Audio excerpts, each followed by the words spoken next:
Hello बच्चों, आज मैं आपको कक्षा 9वीं की स्पर्श पाठ्य पुस्तक से पाठ 11 आदमी नामा पढ़ा रही, जिसके लेखक हैं नजीर अकबराबादी। इस पाठ में पढ़ाते समय मैं क्रमबद्ध रूप से पहले आपको लेखक परिचय के बारे में बताऊंगी, उसके बाद इस पाठ की सप्रसंग व्याख्या करूंगी और फिर परीक्षा से संबंधित जो महत्वपूर्ण प्रश्न हैं उन प्रश्नों और उनके उत्तर के बारे में समझाऊंगी।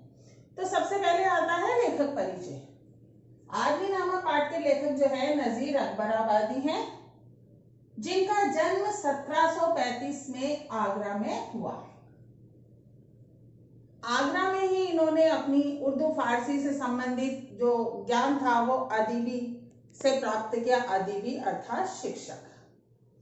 नजीर अकबराबादी जो थे, इन्हें हिंदू संस्कृति, हिंदू रीति रिवाज और हिंदू त्योहार, इन दोनों में बहुत ही ज्यादा लगाव था। इसलिए ये हिंदुओं के त्योहार में सम्मिलित होते समय बहुत आनंदित हुआ करते थे।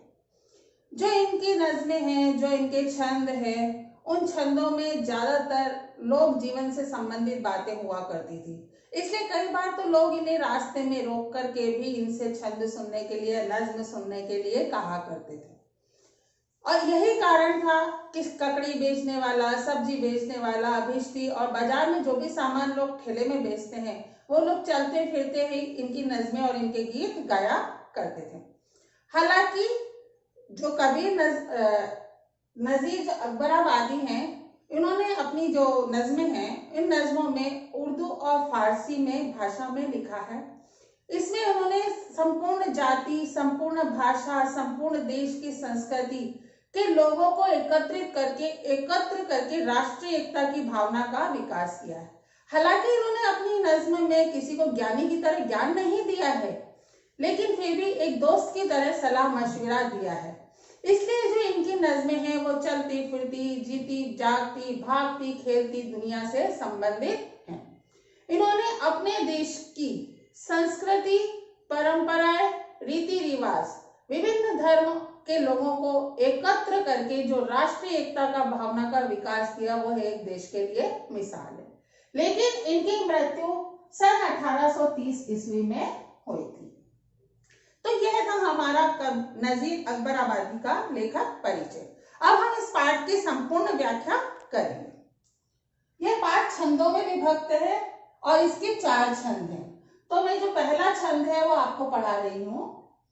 दुनिया में बादशाह है सो है वो भी आदमी, और मुफलिस ओ गदा है सो है वो भी आदमी। जरदार बेनवा है सो है वो भी आदमी, नियमित जो खा रहा है सो है वो भी आदमी। टुकड़े चबा रहा है सो है वो भी आदमी। तब इस पाठ की व्याख्या करते समय मैं सबसे पहले आपको क्या बताऊंगी कि इस पाठ में नजीर अकबराबादी ने बताया है कि संसार में, प्रकृति में जो सबसे महत्वपूर्ण देन है वो है मनुष्य अर्थात आदमी। और आदमी में ही अच्छाई भी है और बुराई भी है, लेकिन जो प्रकृति में मनुष्य के पास सर्वश्रेष्ठ चीज है वो है बुद्धि। तो इस बुद्धि के माध्यम से मनुष्य क्या क्या करता है वो इस छंद के माध्यम से मैं आपको बता रही हूँ। तो इस वाले छंद में उन्होंने मनुष्य के विभिन्न स्वरूपों का वर्णन किया है, और विभिन्न स्वरूपों का वर्णन करते हुए वो कहते हैं कि दुनिया में बादशाह है सो है वो भी आदमी, कि इस संसार में जो बादशाह है वो आदमी ही है, और मुफलिस और गधा है सो है वो भी आदमी। मुफलिस मीन्स दीन, गरीब, और जो इसमें दीन है गरीब है, और गधा का अर्थ है भिखारी, यानी कि जो भिखारी है, फकीर है, वो भी आदमी है। कहने का तात्पर्य यह है कि संसार में मनुष्य जन्म लेता है, लेकिन हर मनुष्य की जो किस्मत है वो अलग होती है। कोई आदमी जो है वो अपनी किस्मत से बादशाह और राजा बन जाता है, और कोई आदमी अपनी किस्मत से दीन, दरिद्र, फकीर और गरीब बन जाता है। जरदार बेनवा है सो है वो भी आदमी। जरदार का अर्थ होता है धनी, बेनवा का अर्थ होता है कमजोर, अर्थात इस संसार में जो धनी है, अमीर है, वो भी आदमी है, और गरीब है वो भी आदमी है। लेकिन अमीर और गरीब होने के कारण जो अमीर होता है वो शक्तिशाली हो जाता है, और शक्तिशाली होने के कारण जो निर्धन है, कमजोर है, उस पर शासन करता है। नियमित जो खा रहा है सो है वो भी आदमी। नियमित यानी स्वादिष्ट भोजन। कि संसार में जो व्यक्ति स्वादिष्ट भोजन कर रहा है वो भी आदमी ही है। टुकड़े चबा रहा है सो है वो भी आदमी। अर्थात इस संसार में जो व्यक्ति सूखी रोटी के टुकड़े खा रहा है वो भी आदमी है। तो इस छंद के माध्यम से नजीर अकबराबादी समाज में व्याप्त सामाजिक विषमता का वर्णन करते हुए कह रहे हैं कि समाज में दो वर्ग हैं, एक धनी है, एक निर्धन है। तो जो धनी वर्ग शक्तिशाली होने के कारण निर्धन वर्ग पर जो है अपना शासन चलाता है, और निर्धन वर्ग कमजोर और दरिद्र होने के कारण रूखी सूखी रोटी खा करके अपना जीवन व्यतीत करता है। अब आता है दूसरा छंद। दूसरे छंद में जो कवि हैं उन्होंने मनुष्य के स्वभाव और प्रकृति का वर्णन किया है कि संसार में मनुष्य जन्म तो लेता है, लेकिन हर मनुष्य का स्वभाव अलग होता है और हर मनुष्य की प्रकृति अलग होती है। तो उन स्वभाव और प्रकृति के बारे में बताते हुए बोल रहे हैं, मस्जिद भी आदमी ने बनाई है या मियां, बनते हैं आदमी ही इमाम और खुद बाखुबा, पढ़ते हैं आदमी ही नमाज या कुरान, और आदमी ही चुराते हैं उनकी जूतियां, और जो उनको ताड़ता है सो है वो भी आदमी। यानी कि मनुष्य का स्वरूप अलग है, मनुष्य की प्रकृति अलग है, हर मनुष्य के रहने का अंदाज अलग है। तो मस्जिद भी आदमी ने बनाई है या मियां, कि जिस किसी भी आदमी व्यक्ति ने बनाई है मस्जिद तो वो भी आदमी है। जिसने मस्जिद बनाई है वो भी मियां जो है वो क्या है, आदमी। बनते हैं आदमी ही इमाम और खुतबा। तो इमाम का अर्थ होता है नमाज पढ़ने वाला, और खुतबाकवा का अर्थ होता है कुरान शरीफ का अर्थ बताने वाला। तो इस संसार में जो व्यक्ति कुरान पढ़ते हैं, और जो व्यक्ति नमाज पढ़ते हैं, और जो व्यक्ति यानी कि कुरान का अर्थ बताते हैं वो भी आदमी ही है। यानी कि कहने का तात्पर्य है कि पढ़ते हैं आदमी ही नमाज या कुरान, यानी कि संसार में जो भी व्यक्ति धार्मिक कार्य करते हैं वह भी आदमी ही है। यानी आदमी ही मस्जिद बनाते हैं, आदमी ही नमाज पढ़ते हैं, आदमी ही कुरान का अर्थ बताते हैं। तो समस्त धार्मिक और लोक कल्याणी कार्य जो है वह आदमी ही करते हैं, और आदमी ही चुराते हैं उनकी जूतियां। कहने का तात्पर्य इसके विपरीत प्रकृति के लोग भी होते हैं। जो इसके विपरीत प्रकृति के लोग वो होते हैं जो अनैतिक और समाज विरोधी कार्य करते हैं। कि जो व्यक्ति मस्जिद में जाते हैं और धार्मिक कार्य करते हैं उनकी जूतियों को चुराने का कार्य करने वाले भी आदमी ही होते हैं, और जो उनको ताड़ता है सो है वो भी आदमी। लेकिन कुछ व्यक्ति ऐसे भी होते हैं जो वहां खड़े होकर के उन जूतियों की निगरानी करते हैं, उनकी रक्षा करते हैं, वो भी आदमी ही होते हैं। तो कहने का तात्पर्य ये है कि इस वाले जो दोहे हैं, इस वाले जो छंद है, इस छंद में उन्होंने बताया है कि समाज में कुछ लोग ऐसे हैं जो धार्मिक लोक कल्याणी कार्य करते हैं, और कुछ लोग ऐसे हैं जो अनैतिक और मतलब धर्म विरोधी कार्य करते हैं। तो संसार में हर मनुष्य की प्रकृति अलग है और हर मनुष्य का कार्य अलग है, लेकिन फिर भी समाज में जो व्यक्ति है उनके द्वारा करने वाले कार्य कुछ समाज विरोधी भी हो सकते हैं और कुछ जीवन से उपयोगी भी हो सकते हैं। ये तीसरा छंद है, और इस तीसरे छंद में कवि नजीर अकबराबादी ने मानव के सकारात्मक एवं नकारात्मक गुणों का वर्णन किया है। और सकारात्मक और नकारात्मक गुणों का वर्णन करते हुए उन्होंने बताया है कि मनुष्य किस किस प्रकार के कार्य करता है। या आदमी पे जान को वारे है आदमी, कि संसार में ये कवि जो है बता रहे हैं कि इस संसार में वो आदमी भी है जो दूसरों की जान को बचाने के लिए अपने प्राण न्यौछावर कर देते हैं। यानी कि दूसरे की जान बचाने के लिए वो अपनी परवाह नहीं करते हैं और दूसरों की रक्षा करते हैं। और आदमी पे तेग को मारे है आदमी। तेग यानी तलवार और पे यानी पर। तो यह कह रहे हैं कि कुछ जो लोग हैं वो एक दूसरे को मारते हैं, यानी कि संसार में इस तरीके के लोग भी हैं जो दूसरों के प्राणों का अंत कर देते हैं, यानी कि उन्हें तलवार से मार देते हैं। पगड़ी भी आदमी की उतारे है आदमी। पगड़ी का अर्थ होता है सम्मान। कि इस संसार में कुछ लोग ऐसे हैं जो दूसरों की पगड़ी उतार देते हैं, यानी कि दूसरे के सम्मान को समाप्त करने का कार्य करते हैं। कि मनुष्य के जीवन में सम्मान एक अहमियत रखता है, लेकिन कुछ लोग दूसरों के सम्मान की रक्षा न करते हुए उनको ठेस पहुंचाने का कार्य भी करते हैं। चिल्ला के आदमी को पुकारे है आदमी। और कुछ लोग ऐसे भी होते हैं जो अपने आत्मसम्मान की रक्षा के लिए और अपने प्राणों की रक्षा के लिए दूसरे लोगों को पुकारते हैं, बुलाते हैं और चिल्लाते हैं। और सुन के दौड़ता है सो है वो भी आदमी।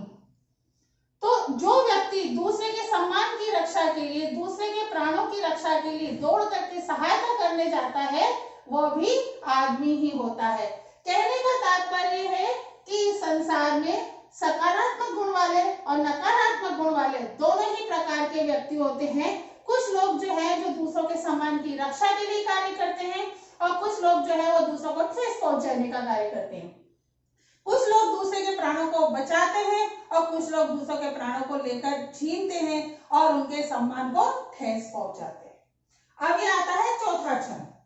चौथे छंद में उन्होंने मनुष्य के विभिन्न रूपों का वर्णन किया है, और मनुष्य के विभिन्न रूपों का वर्णन करते हुए वह कहते हैं, अशरफ और कमीने से ले शाहता वजीर। अशरफ और कमीने से ले शाहता वजीर, यानी अशरफ शरीफ लोग, कमीने यानी नीच लोग, शाह यानी राजा और वजीर यानी मंत्री। के शरीफ से लेकर के कमीने तक के यानी कि नीच तक के जो भी हैं वो सब आदमी हैं, और राजा से लेकर के वजीर तक भी जो होते हैं वो होते हैं आदमी। तो यानी अच्छे लोग भी आदमी ही हैं और नीच और कमीने लोग भी आदमी हैं, राजा भी आदमी है और मंत्री भी आदमी है। ये आदमी ही करते हैं सब कार्य दिलपंजीर। दिलपंजीर यानी कि मन को लुभाने वाले। कि इस संसार में दूसरों के मन को लुभाने वाले, दूसरों को आकर्षित करने वाले जो कार्य करते हैं, वह सब भी कार्य करने वाले लोग कौन होते हैं? आदमी। यह आदमी मुरीद है और आदमी ही पीर। पीर यानी धर्म गुरु और मुरीद यानी भक्त या शिष्य। तो इस संसार में जो व्यक्ति धर्म गुरु है वह भी आदमी ही है, और जो उसका शिष्य है, भक्त है, मुरीद है, वह भी आदमी ही है। अच्छा भी आदमी ही कहाता है ए नजीर। यहाँ पर कवि क्या कह रहे हैं कि इस संसार में अच्छा आदमी जो है वह नजीर यानी मिसाल पेश करता है, उदाहरण पेश करता है। कि तो जो इस संसार में अच्छे कार्य करने की मिसाल पेश करता है, उदाहरण पेश करता है, वह भी आदमी ही होता है। और सबसे बुरा है सो है वो भी आदमी। और इस संसार में जो सबसे गलत कार्य करता है, दूसरों के चीजों को छीनने का काम करता है, दूसरों को दुख पहुंचाने का कार्य करता है, या पथ भ्रष्ट हो जाता है, वह भी आदमी ही है। तो इस कविता के माध्यम से, इन छंदों के माध्यम से नजीर अकबराबादी ने मनुष्य के स्वरूप, रूप, गुण, अवगुण और उसकी प्रवृत्ति का वर्णन किया है। और प्रवृत्ति का वर्णन करते हुए वह कहते हैं कि संसार में मनुष्य सर्वश्रेष्ठ प्राणी है, क्योंकि उसके पास मस्तिष्क है, और मस्तिष्क होने के कारण वह अच्छे और बुरे दोनों कार्य कर सकता है। लेकिन उसको समाज को आगे बढ़ाने के लिए और समाज का विकास करने के लिए उसे सकारात्मक पथ की ओर अग्रसर होना चाहिए और अच्छे कार्य करने चाहिए। अभी मैंने आपको पूरा पाठ समझाया। अब मैं परीक्षा से संबंधित कुछ अभ्यास और प्रश्न है या महत्वपूर्ण प्रश्न है वो मैं आपको बता रही हूँ। प्रश्न नंबर 1, पहले पद में व्यक्ति की दृष्टि मानव के किन रूपों का बखान करती है? तो मैंने आपको पहला ही पद बताया था, जूते चुराने वाले भी है, मस्जिद बनाने वाले भी हैं, कुछ लोग जो है वो इमाम है जो कुरान का अर्थ भी बताते हैं, कुछ है नमाज पढ़ने वाली भी हैं। तो ये सभी तरह के लोग जो है वो मानव को इन रूपों का इसमें वर्णन किया गया। दूसरा प्रश्न, चारों छंदों में मानव के सकारात्मक और नकारात्मक गुणों को किस प्रकार देखा गया है? मानव के सकारात्मक गुण, वो दूसरों की रक्षा करता है, अपने प्राण न्यौछावर कर देता है। दूसरा है नकारात्मक गुण, व्यक्ति को तलवार से भी मार देता है। एक सकारात्मक गुण, व्यक्ति के जूते चप्पलों की बाल खड़ारे के व्यक्ति रक्षा करता है। दूसरा है जो उन जूतों को चुराने का काम करता है। तो इस प्रकार के सारे सकारात्मक और नकारात्मक गुणों के आप चार्ट बना करके एक तरफ सकारात्मक लिखेंगे, एक तरफ नकारात्मक लिखेंगे और दोनों गुणों का वर्णन करेंगे। आदमी नामक कविता को देखकर हमारे मन में आदमी के प्रति क्या धारणा बनती है? आदमी नामक कविता में हमारे आदमी के प्रति ये धारणा बनती है कि आदमी बहुत शक्तिशाली है, मानव के पास ताकत है और उसके पास दो तरह के गुण हैं, सकारात्मक गुण और नकारात्मक गुण। अच्छे गुण भी है, बुरे गुण भी है, और व्यक्ति धनी भी है, गरीब भी है। तो जिस व्यक्ति के पास धन है, शक्तिशाली है, उस व्यक्ति को अपने धन का सकारात्मक रूप से प्रयोग करके दूसरों की रक्षा करने में और दूसरों की सहायता करने में लगाना चाहिए और अपने प्राणों तक को न्यौछावर करने के लिए तैयार रहना चाहिए। आदमी की प्रवृत्तियों का उल्लेख कीजिए। आदमी चोर भी है, आदमी गरीब भी है, आदमी जूते चुराने वाला भी है, आदमी नमाज पढ़ने वाला भी है, आदमी कुरान शरीफ का अर्थ बताने वाला भी है, आदमी बादशाह भी है, आदमी मंत्री भी है, आदमी जो है स्वादिष्ट भोजन भी कर रहा है, आदमी वो भी है जो सूखी रोटियां तोड़ रहा है। तो अलग अलग आदमियों की अलग अलग प्रवृत्ति वो इस प्रश्न में आती है। आदमी को बादशाह क्यों कहा गया है? जिस व्यक्ति के पास धन है और वो राजा है, वो बादशाह है। तो बादशाह जो है वो ताकतवर है, शक्तिशाली है और दूसरों पर राज्य करने का काम, शासन करने का काम करता है। मुफलिस और गधा का क्या तात्पर्य? मुफलिस और गधा यानी कि कमजोर, गरीब, निर्धन, इन लोगों को मुफलिस और गधा कहा गया है जो समाज में गरीब है और निर्धन है। नियमित जो खा रहा है इसे कवि का क्या आशय है? नियमित यानी स्वादिष्ट भोजन, कि जो व्यक्ति स्वादिष्ट भोजन खा रहा है उसके लिए कहा गया है नियमित जो खा रहा है। यानी कि संसार में कुछ लोग ऐसे भी हैं जिन्हें रूखा सूखा भोजन भी खाने को नहीं मिलता है, तो जिन लोगों को स्वादिष्ट भोजन खाने को मिलते हैं उनके लिए ईश्वर ने नियमित शब्द का प्रयोग किया है। इमाम और खुतबा शब्द का प्रयोग किनके लिए किया गया है? इमाम यानी कि नमाज पढ़ने वाले और खुतबा यानी कि जो कुरान शरीफ का अर्थ बताते हैं, समाज में धार्मिक कार्य करते हैं। इस प्रकार इन प्रश्नों के माध्यम से मैंने आपको इनके उत्तर भी बता दिए हैं।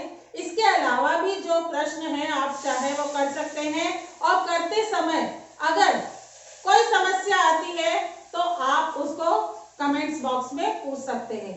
अब आप इस मेरी वीडियो अगर आपको अच्छी लगती है तो आप इसे लाइक करें और मेरे चैनल को सब्सक्राइब करें।